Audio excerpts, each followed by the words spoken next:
For centuries, churches have been viewed as places of safety, refuge, and comfort. However, over the years, some churches have become habitats for sexual predators and merciless pedophiles. In 2020, controversial self-proclaimed prophet and faith healer James Tobakale from Sishihoniya was sentenced to life imprisonment for raping an underage girl at his church. The shepherd is the one whom his intention is to give life to this sheep, not to take from it. But we are living during the time and generation in which preachers, pastors are now no longer doing what Jesus did of giving. They are taking from the sheep. They are eating from the sheep. They are making sure that they destroy, kill, as it is actually mentioned in John chapter 10. So really, we are living during the time in which the Bible is not being followed. People are only seeking that which will actually benefit them. If the church was to be influenced by the word, we were going to respect women, we were going to respect our children, but nowadays we live in the generation wherein this is no longer an issue. We are hating them, we are abusing them, and raping them instead of being good to them. In a recent case, another self-proclaimed clairvoyant, Pathuchezo Sikubu, is facing charges of allegedly raping a 14-year-old at his church in Sibasa near Thohoyandou.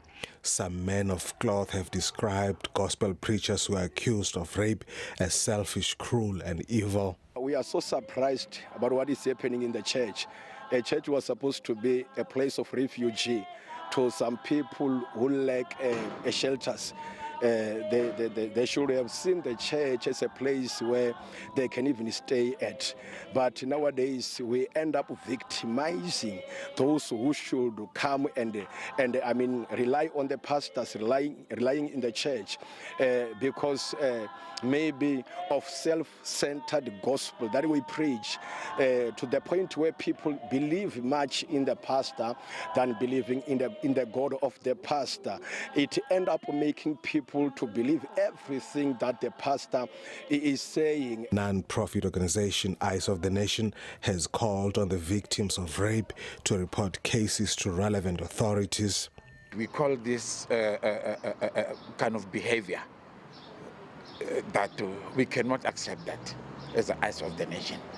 And we are continuing to raise the voice that the pastors should, or the community, whoever knows that there's any pastors who's abusing his power in their churches, they must come and report. They must come and report to the police or to wherever. And then we as the Eyes of the Nation, we are there to make sure we really condemn this kind of behavior, and then we are there to make sure that we assist these communities who are abused by these pastors. And then we also work with the police and law enforcement to make sure that this kind of behavior we have to assist each other to make sure we don't tarnish the name of the other pastors. Meanwhile, the NPA in Limpopo says although there are backlogs in the prosecution of gender-based violence cases, the prosecution rate has been relatively impressive. In some other courts, we do have backlogs, but the prosecution on a daily basis, they are finalizing most of the cases under gender-based violence. So the prosecution, they're trying very hard to prosecute those cases. Though in the lower courts, we know that every day they are receiving new cases regarding the GBV. The Wembe district accounts for the highest rate of gender-based violence cases in Limpopo. Ruth and Bobori, SABC News, Njere.